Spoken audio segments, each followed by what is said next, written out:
오늘 우리가 함께 볼 말씀은 구약성경 전도서 4장 7절 이하 12절의 말씀입니다.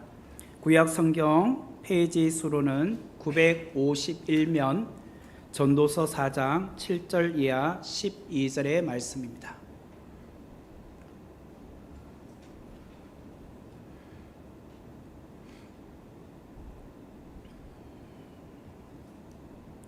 제가 봉독해 드리겠습니다. 내가 또 다시 해 아래서 헛된 것을 보았도다.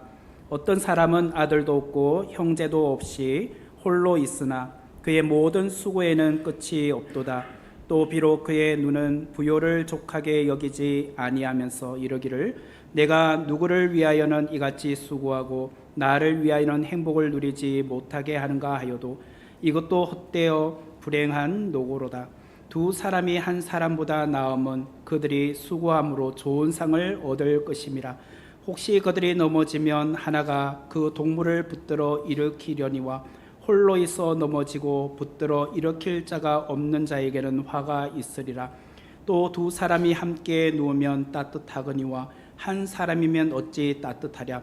한 사람이면 패하겠거니와 두 사람이면 맞설 수 있나니 세 겹줄은 쉽게 끊어지지 아니하느니라. 아멘. 네. 추석 연휴를 맞이해서 이렇게 원건 각지에서 흩어져 있는 우리 사랑하는 선목교회 식구들이 또 이 자리에 함께 모인 것 같습니다. 너무 감사하고 정말 또 이렇게 반갑게 만나 뵈어서 너무 기쁜 것 같습니다. 또 멀리 볼리비아에서 또 우리 최병국 집사님, 김선옥 집사님도 오셨고, 또 저는 오늘 처음 봤지만 최경란 집사님 따님도 오늘 얼굴 처음 봤네요. 또 이렇게 처음 뵙는 분들도 있어서 감사합니다. 네, 오늘 말씀을 통해서 귀한 은혜 누리기를 바랍니다. 우리가 지금 전도서 말씀을 함께 나누고 있는데요.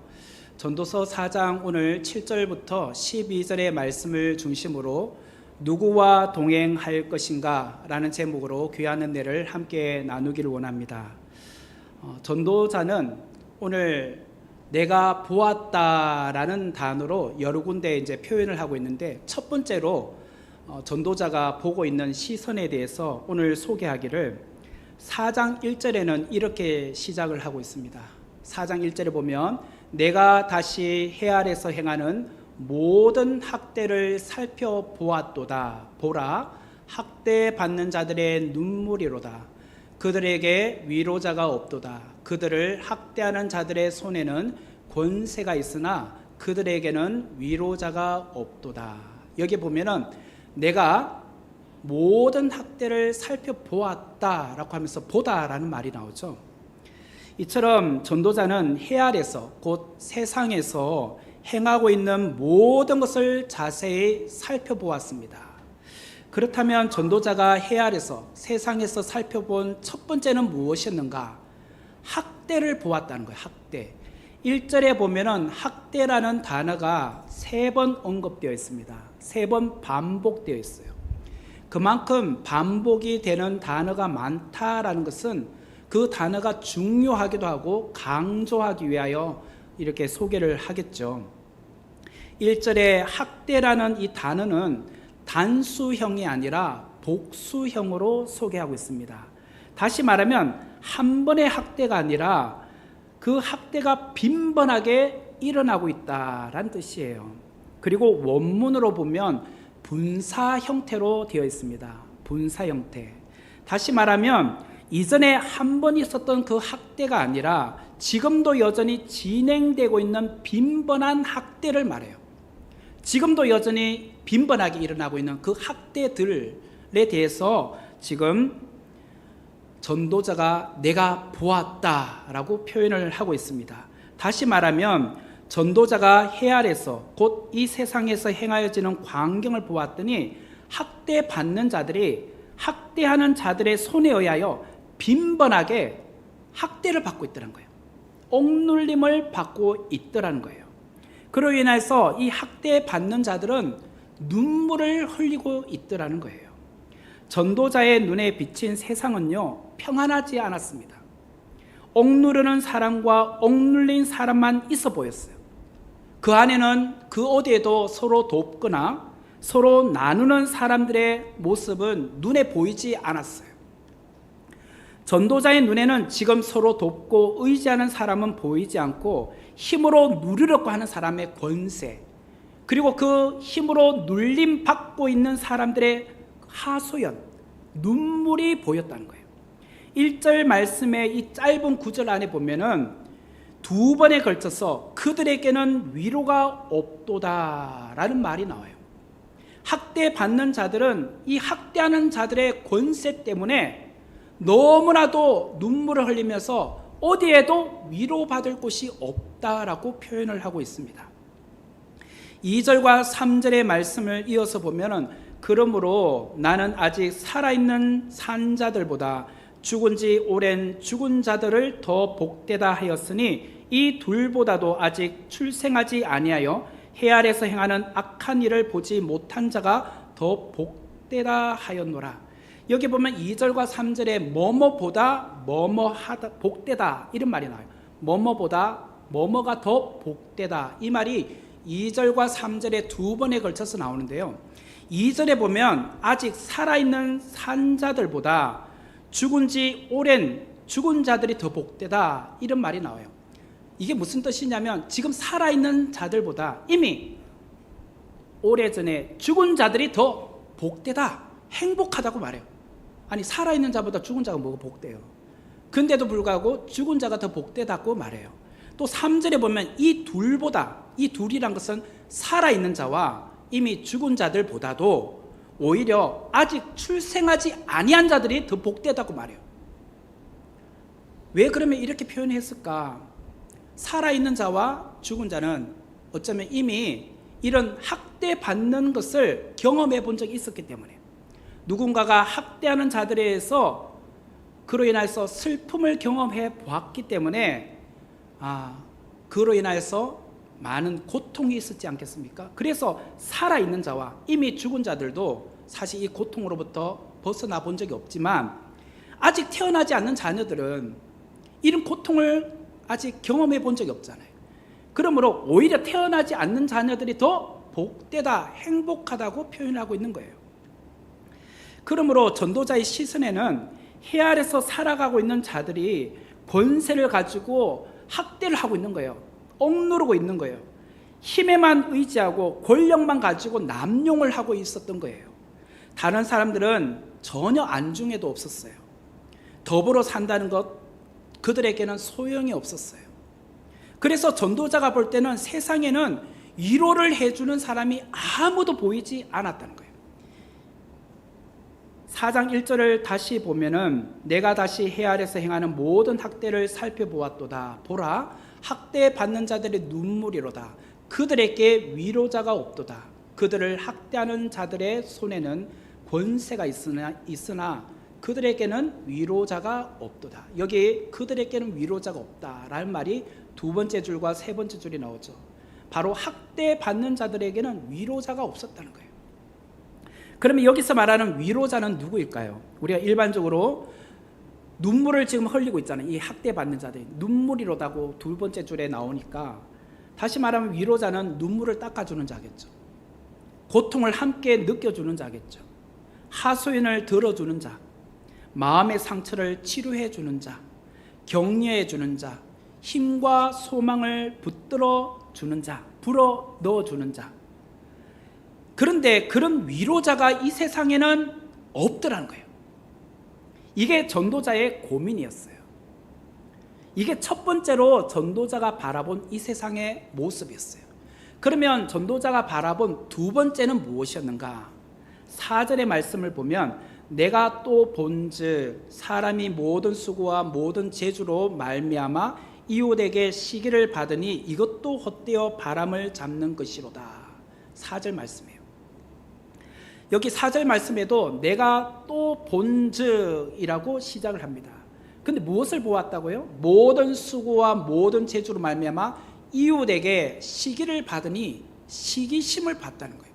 경쟁심을 받다는 거예요. 사람들 간에 서로 경쟁하고 시기하고 서로 뭔가 자기가 더 많이 가지려고 하는 그 갈등과 그런 긴장의 연속을 보았다는 거예요. 전도자의 모습에는 온통 이 세상은 약육강식이었다는 거예요. 그런 모습들이 너무 많이 보였다는 거예요. 이 상에서 본 것처럼 전도자의 눈에는 두 가지가 보였어요. 첫 번째는 학대하는 자들의 손으로 인하여서 권세, 그들이 학대받는 자들에게 얼마나 억누르고 있는지, 학대받는 자들이 눈물을 흘리고 있고 그들이 위로를 받지 못하는 모습이 첫 번째로 보였고, 두 번째는 이 세상의 사람들은 약육강식처럼 서로 경쟁하고 시기하고 질투하고 욕심을 부리고 살아가고 있는 모습들이 보였다는 거예요.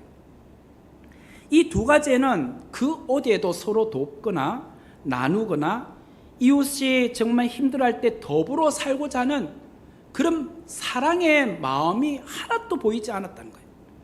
전도자에게 보여진 이 세상은요, 공동체가 없었다는 거예요. 이어서 세 번째로 전도자가 무엇을 받느냐, 7절과 8절에 보면은 내가 또다시 희알에서 헛된 것을 보았다, 또 본다고 말했죠. 근데 이번에 봤는데 그게 헛되더라는 거예요. 무엇이 헛됐을까? 8절 말씀을 이어서 보면 어떤 사람은 아들도 없고 형제도 없이 홀로 있으나 그의 모든 수고에는 끝이 없도다. 또 비록 그의 눈은 부요를 족하게 여기지 아니하면서 이르기를 내가 누구를 위하여는 이같이 수고하고 나를 위하여는 행복을 누리지 못하게 하는가 하여도 이것도 헛되어 불행한 노고로다. 세 번째로 전도자가 본 것은 이 땅에 어떤 사람이 아들도 없고 형제도 없이 홀로 살아가고 있더라는 거예요. 이 사람이 왜 홀로 살아가고 있을까? 그것은 세상이 너무나도 경쟁이 많고 시기가 많고 약육강식의 세상이 싫어서 혼자 사는 거예요. 그는 평생 혼자 사는 것이 더 낫겠다고 생각해서 결혼도 하지 않았어요. 결혼도 하지 않으니까 아내도 없겠죠? 자식도 없는 겁니다. 그리고 주위에 형제들도 없이 평생을 홀로 살아가고 있는 거예요. 오늘날 우리 대한민국 사회의 단면을 보는 것 같지 않습니까? 혼자 사는 사람들이 그리 많잖아요. 자막을 보시면 행정안전부에서 이제 주민등록 인구 현황을 따라서 조사한 거예요. 작년에 주민등록상에 나오는 주소지 그리고 그런 걸 확인했을 때 2023년도 12월 연말에 조사한 바에 의하면 1인 가구 수가 파란색인데요, 993만 5,600 가구예요. 전체 41.5%가 홀로 사는 가구였어요. 이 2명 이상의 가구는 1,397만 9,251 가구, 58.5%였다고 합니다. 이처럼 혼자 살고 있는 가구 수가 무려 41.5%였다는 거예요. 그런데 2023년 연말 기준인데 그 한 해 전인 2022년 연말 기준으로 봤을 때 20만 명 가구가 더 늘어났다는 거예요. 전체적으로 0.9%가 증가했어요. 왜 이처럼 1인 가구 수가 더 증가하게 되었을까? 미혼으로 홀로 사는 사람들도 많아졌고 또 혼자 사는 노인도 늘어났다는 거예요. 이제 고령화 시대가 되면서 배우자 중에 누가 먼저 돌아가시면서 혼자 사는 경우가 더 늘어났다는 거예요. 이것은 저출산과 고령화 등으로 인해서 앞으로도 계속 1인 가구 수가 더 늘어날 것 같아요. 이젠 어디를 가봐도 혼자서 무엇을 하고 있는 사람들의 모습을 종종 봅니다. 혼자서 무언가를 하고 있는 사람들. 그래서 혼자서 무엇인가 하고 있는 사람들을 놓고 새로운 용어들이 자꾸 생겨나고 있어요. 혼자 있는 것에 대한 어떤 새로운 용어들. 제가 그래서 이제 퀴즈를 내려고 합니다. 퀴즈 하면 누가 잘 맞추더라고 보니까. 네. 그런데 지금 제가 내는 이 퀴즈는 오프닝 퀴즈입니다. 오프닝 퀴즈. 이걸 맞추는 것은, 지금 맞추는 거는 그냥 뭐 선물은 없어요. 근데 마지막에 제가 이 문제를 맞추는 사람 하면 제가 무엇을 드리려고 하냐면 손목 카페 커피를 사드리겠습니다. 왜 사드리느냐? 오늘 특별하게 커피 머신이 새로 들어왔거든요. 예, 우리 장로님들이 우리 이렇게 마음을 모아서 기증을 해주셨어요. 굉장히 비싼 겁니다. 커피 머신이 들어왔는데 제가 한 잔 마셔봤는데 너무 맛있더라고요. 그래서 여러분들 장로님들한테 고맙습니다. 인사 꼭 하시고 꼭 기회가 나시면 장로님들한테 꼭 커피 한 잔씩 대접하시길 바랍니다. 오늘 1부 때는 누가 맞췄느냐면 하미연 집사님 맞추셨어요. 그래서 제가 2,000원을 드렸습니다. 거금 2,000원. 2부 때도 맞추는 분에게 제가 드릴게요. 참고로 제 사비입니다. 오해하지 마시고. 네.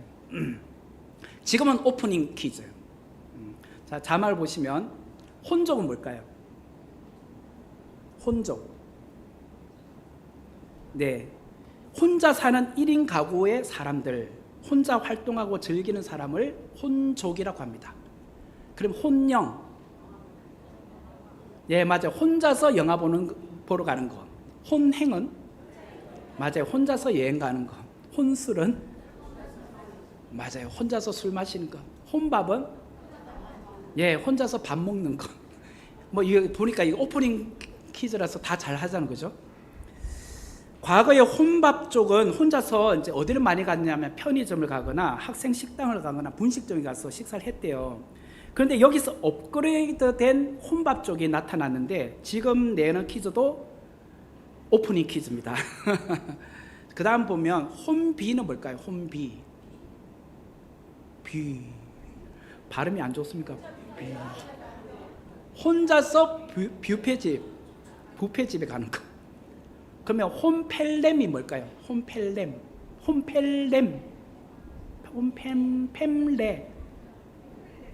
팸레. 네? 맞아요. 혼자서 패밀리 레스토랑에 가서 식사하는 거. 패밀리 레스토랑에 가서 식사하는 것을 홈패밀레라고 합니다.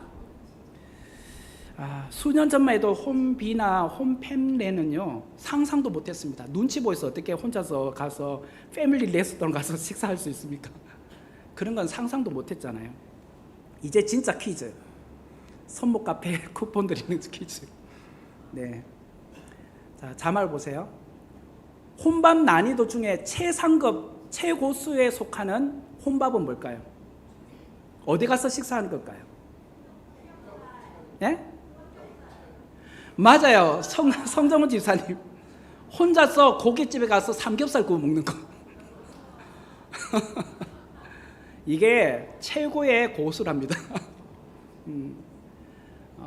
주로 이제 고깃집 가면 2인 이상 시켜야 되잖아요. 2명이 오니까. 그런데 혼자서 고깃집에 가서 삼겹살 구워 먹는 거 사실 쉽지 않잖아요. 그런데 그런 집들이 생겼어요.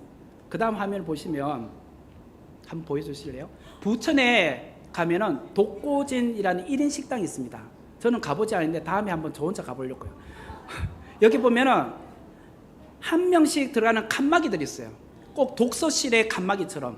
그래서 그 앞에 고기를 구워 먹을 수 있도록 딱 설치되어 있고 그 옆에는 혼자 먹으니까 심심하잖아요. TV를 함께 보라고 모니터가 딱 설치되어 있어요. 이게 이제 독고진이라는 1인 식당인데 여기 가면 사람들이 메뉴를 시킬 때 1인 이상 시키는 것도 부담되는 분을 위해서 반인분도 추가할 수 있대요. 그렇게 해서 시켜서 고기를 주문해서 드실 수 있다고 합니다. 제가 나중에 성정훈 집사한테 커피 대접할게요. 여러분 중에 혼자서 밥을 먹거나 혼자서 영화를 보거나 공연을 관람하거나 혼자서 여행 가거나 혼자서 즐기는 거 그걸 좋아하는 분이 있으십니까? 아우, 좋아해요. 아유. 예, 그래요. 예, 여기도 그래. 네, 그런 분이 있으시네요. 그런데 전도서의 저자인 전도자는요, 혼자서 그렇게 하는 것을 뭐라고 답변했을까요?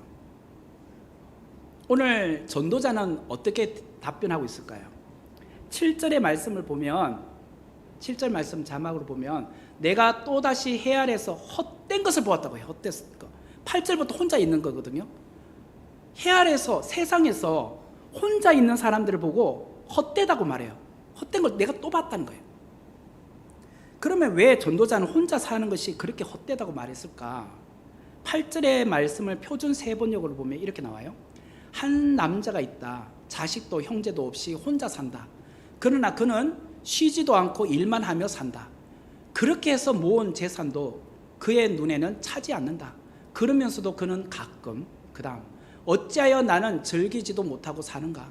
도대체 내가 누구 때문에 이 수고를 하는가? 하고 말하니 그의 수고도 헛되고 부질없는 일이다. 이렇게 말해요. 어떤 사람이 혼자 살아요.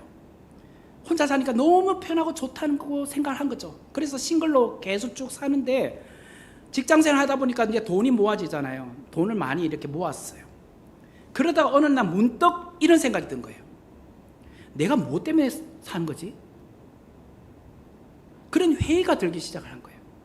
그 사람에겐 아들이 없죠. 형제가 없죠. 그러니까 이 재산 모은 거 누군가에게 물려줄 사람이 없는 거예요.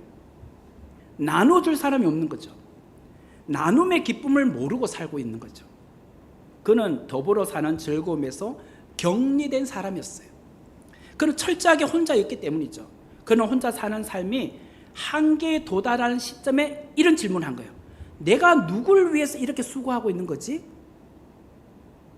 왜 나는 즐기지 못하고 살지? 이게 혼자 사는 사람의 그런 질문이었어요. 이 질문을 지금 전도서에 소개하고 있잖아요. 그러면 혼자 사는 것이 헛되다고 했을 때 여기에 대한 해답이 있어야 되잖아요.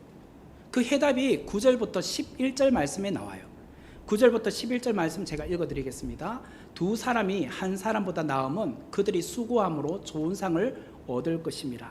혹시 그들이 넘어지면 하나가 그 동물을 붙들어 일으키려니와 홀로 있어 넘어지고 붙들어 일으킬 자가 없는 자에게는 화가 있으리라. 또 두 사람이 함께 누우면 따뜻하거니와 한 사람이면 어찌 따뜻하랴.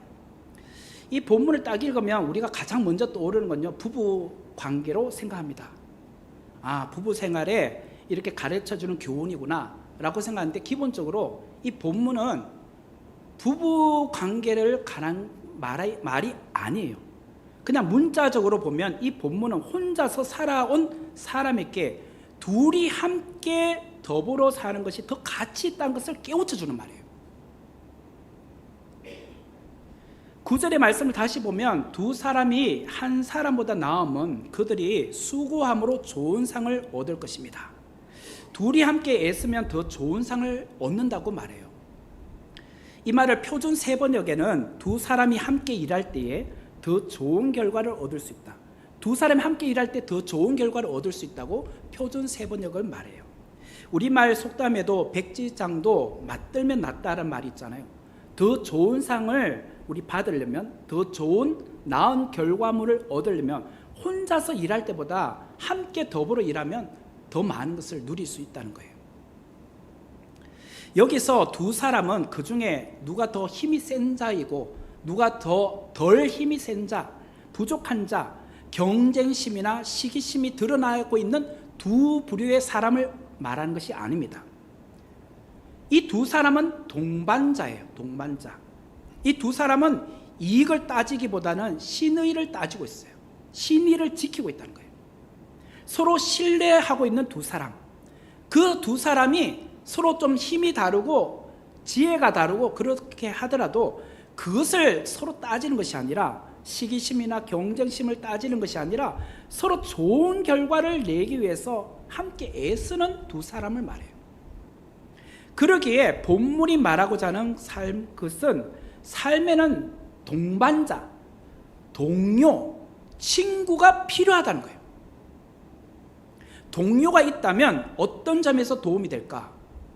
10절의 말씀을 보면 혹시 그들이 넘어지면 하나가 그 동물을 붙들어 일으키려니와 홀로 있어 넘어지고 붙들어 일으킬 자가 없는 자에게는 화가 있으리라. 어떤 사람이 밀림을 이렇게 숲을 지나가다가 늪지에 빠졌어요.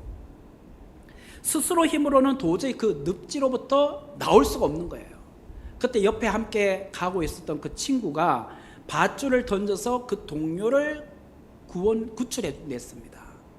만약에 그 옆에 동료가 없었다면 이 사람은 늪지에 깊이 빠져서 죽었을 거예요. 결국은 동료는 무엇인가? 붙들어주는 사람. 이 사람이 동료라는 거예요. 여러분에게는 넘어졌을 때에, 어떤 큰 어려움을 겪고 있을 때 여러분을 붙들어주는 사람이 있으십니까? 여러분의 상황이 지금 너무 힘들고 어려울 때 언제든지 달려와서 여러분 옆에서 위로해주고 격려해주고 붙들어주는 사람이 있느냐 말이에요. 동료가 있다는 것이 얼마나 큰 위로가 되는지 몰라요. 11절의 말씀을 보면 또 두 사람이 함께 누우면 따뜻하거니와 한 사람이면 어찌 따뜻하랴. 두 사람이 함께 누우면 따뜻하다는 말은 그냥 부부간에 껴안고 잔다는 뜻이 아니라, 이 말은 몹시 추운 날 두 사람이 함께 붙어 있으면 사람의 체온이 서로 전달되기 때문에 그 추위도 견딜 수 있다는 뜻이에요. 인도의 성자라고 불리는 선다싱이라는 사람이 있어요. 인도의 성자인 선다싱이라는 사람이 그가 직접 경험했던 일화를 제가 소개해 드리고자 합니다. 하루는 선다싱이 한 사람의 동료와 함께 눈이 많이 쌓여 있는 산길을 가게 되었어요. 추운 날씨에 눈 덮인 산길을 가면서 이들은 지체하다가는 혹독한 추위 때문에 얼어 죽을 수도 있겠구나라고 판단해서 더욱 걸음을 재촉하여 걷기 시작을 했어요. 그런데 산을 다 넘기도 전에 한 사람이 길을 가다가 쓰러져 있는 것을 발견하게 되었어요.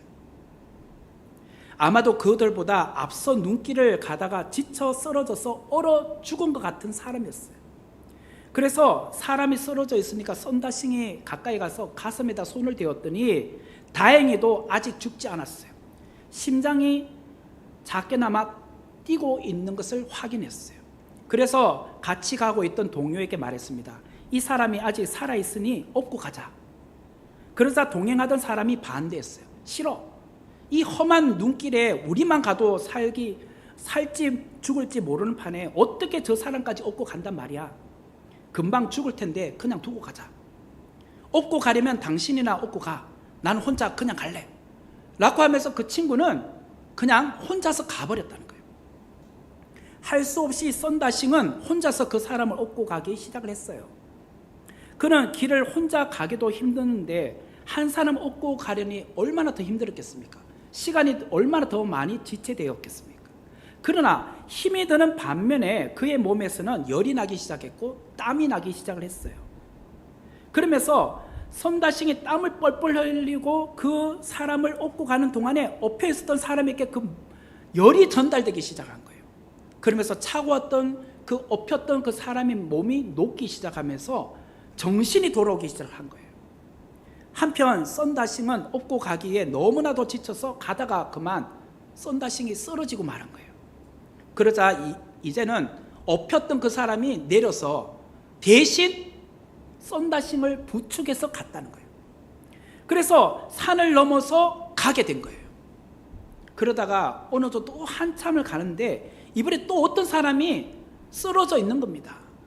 근데 불행하게도 그 사람은 얼어서 죽은 겁니다. 근데 그 사람을 확인해 봤더니 아까 나 싫어 라고 혼자 갔던 그 사람이 얼어서 죽은 거예요. 선다싱은 이것을 보고 명언을 남겼습니다. 내가 살아난 것은 다른 사람을 살리려 했기 때문이다. 내가 살아난 것은 다른 사람을 살리려고 했기 때문이다. 선다싱은 죽어가던 사람을 업고 갔기 때문에 그 열기로 그 사람도 살리고 또 그 사람의 도움을 입어 둘 다 살 수 있었다라고 고백을 한 거예요. 전도서 4장 1절에 위로자가 아무도 없다라고 말씀을 두 번에 걸쳐서 반복했잖아요. 힘에만 의지하려고 하는 자들, 학대하는 자들의 그런 득세하는 이 세상을 보았잖아요. 그뿐인가요? 시기심과 경쟁심에 사로잡혀 있었던 그 비열한 모습들도 보았습니다. 그 어디에도 위로자는 보이지 않았어요. 하지만 이 두 사람이 함께 손을 붙잡아 줄 때에 세상살이가 따뜻해지더란 거예요. 한 사람들이 힘들고 어려울 때 옆에서 등에 업어주고 가니까 그 따뜻한 체온이 그 사람에게 전달됨으로 말미암아 함께 살더란 거예요.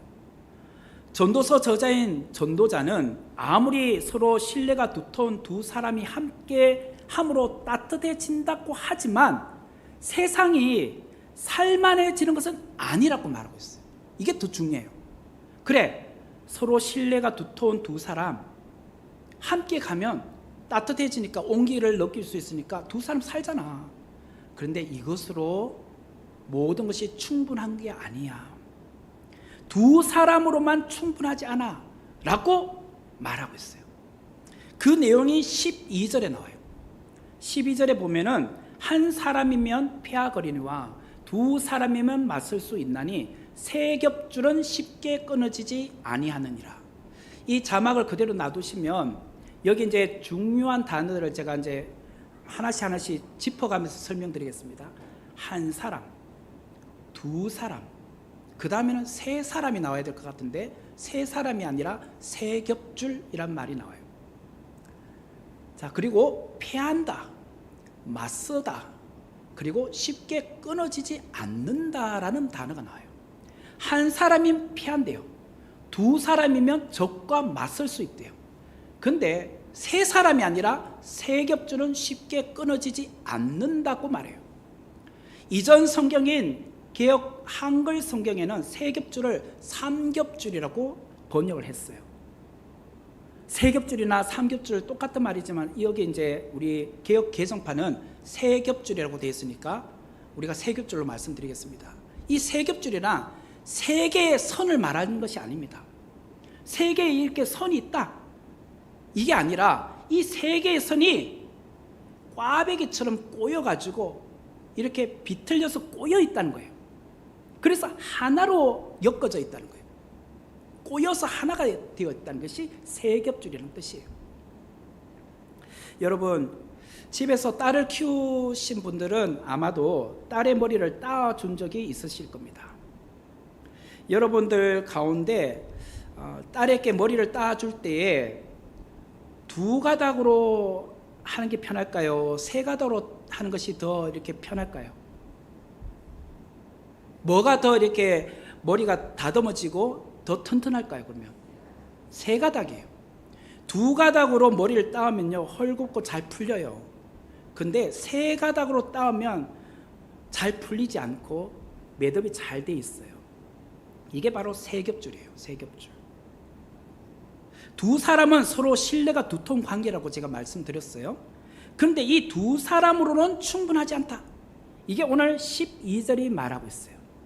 전도자는 여기에 세 겹줄의 은혜를 이야기하고 있어요. 세 겹줄의 은혜. 그렇다면 세 겹줄은 무엇을 의미할까?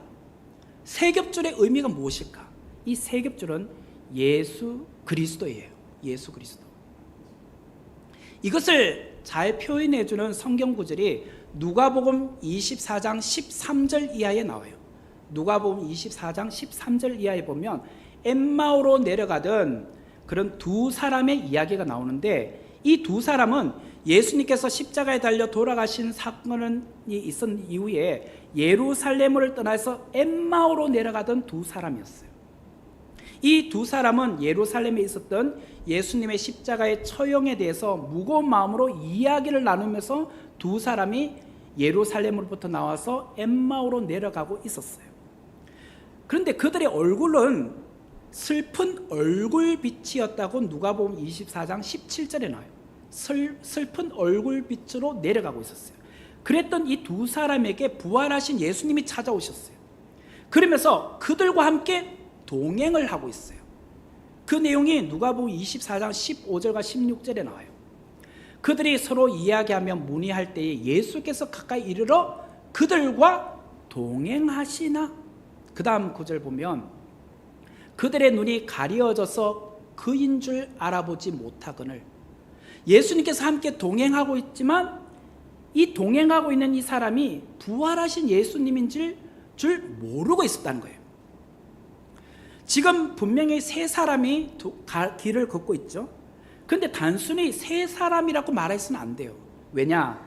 예수님이 그 두 사람과 동행하시면서 예루살렘을 등지고 엠마오로 향하던 이 두 사람의 마음에 변화를 일으키고 있었기 때문에 그냥 형식적인 동행이 아니라 정말 중요한 동행임을 보여주는 장면이에요. 무엇 때문에 이 두 사람이 새롭게 변화가 일어나게 되었을까? 누가복음 24장 32절에 그 내용이 나와요. 그들이 서로 말하되 길에서 우리에게 말씀하시고 우리에게 성경을 풀어주실 때에 우리 속에서 마음이 뜨겁지 아니하더냐 하고 이 그 구절 그대로 놔둬보세요. 예수님께서 두 사람과 함께 엠마오로 내려가는 길에서 동행하시면서 성경을 풀어주셨어요. 이 성경에 대해서 무엇이라고 풀어줬죠? 예수님이 어떤 분이신지, 십자가의 고난과 부활의 의미를 말해줬겠죠. 그 이야기를 풀어주실 때의 그 다음 말이 우리 속에서 마음이 뜨겁지 아니하더냐, 우리 속에서, 마음 속에서 뜨거움이 일어나지 않더냐. 이게 무슨 말이죠? 제가 썬다싱 일화를 말씀드렸죠. 썬다싱이 눈 덮인 산길에서 쓰러져 있었던 사람을 업고 갈 때 열이 나면서 땀이 나기 시작했습니다. 그로 인하여 얼었던 사람의 몸이 녹기 시작하면서 두 사람이 함께 살았어요. 뜨겁지 아니하더냐, 열이 나지 아니하더냐, 이 말이잖아요.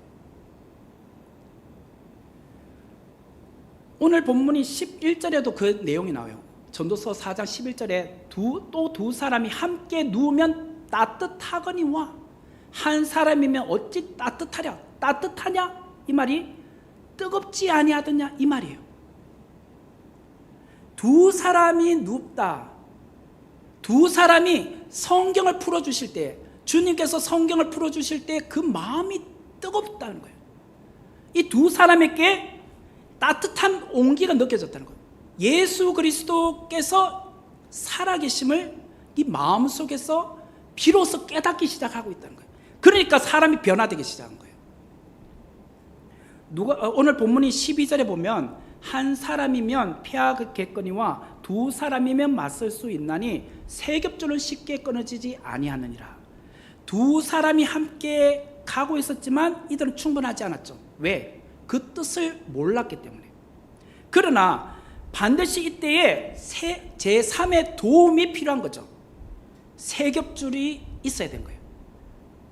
그 예수 그리스도께서 동행하심으로 말미암아 뜻을 풀어주신 거예요.